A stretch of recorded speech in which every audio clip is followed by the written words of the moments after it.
Kenapa nggak bahagia?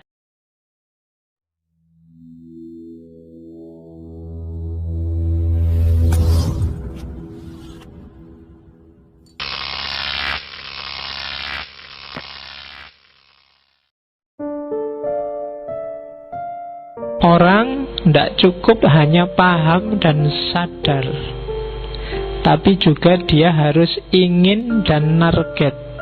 Paham teorinya dan sadar pentingnya itu belum cukup. Perlu ditambah mau menjalankan. Sekarang kan banyak, kamu yang pinter-pinter sudah S2, sudah kuliah, itu kan biasanya ilmumu lengkap. Apa sih kebaikan yang tidak kamu ketahui? Apa sih barang salah yang kamu tidak paham? Tapi antara paham dan menjalankan ternyata ada jarak. Kamu ngerti kalau puasa Senin Kemis itu bagus, tapi yo kamu puasa kalau pas lagi ada masalah, sholat tahajud kalau ada masalah. Kan biasanya kamu gitu.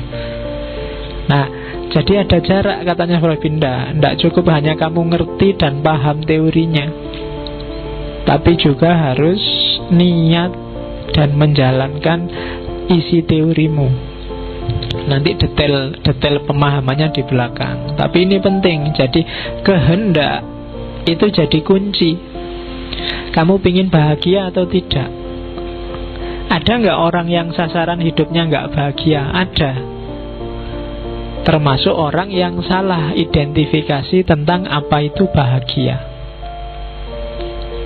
Maka nggak cukup paham dan sadar, tapi harus dijalankan. Nggak cukup berteori tentang demokrasi, kamu juga harus hidup secara demokratis.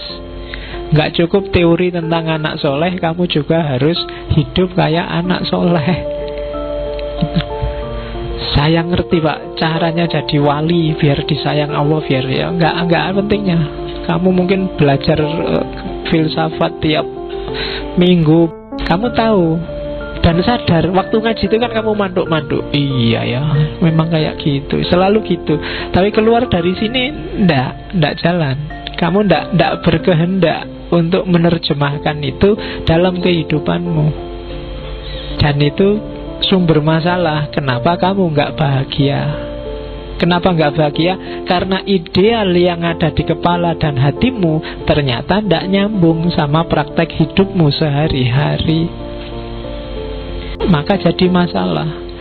Jadi tidak nyambung. Ideal sama praktek hidupmu harus nyambung. Kalau tidak ya kamu tidak akan bahagia. Maka tidak cukup tahu dan sadar, tapi juga menginginkan dan menjalankan. Itu teori untuk bahagia. Jadi jangan seneng-seneng kamu ilmumu tambah banyak tiap minggu, tiap bulan. Kalau kebenaran dan kebaikan sudah jadi referensimu, tapi tidak jadi targetmu, nggak jadi sumber perilakumu, itu juga ada jarak. Itu yang bikin kamu galau secara nggak sadar kadang-kadang.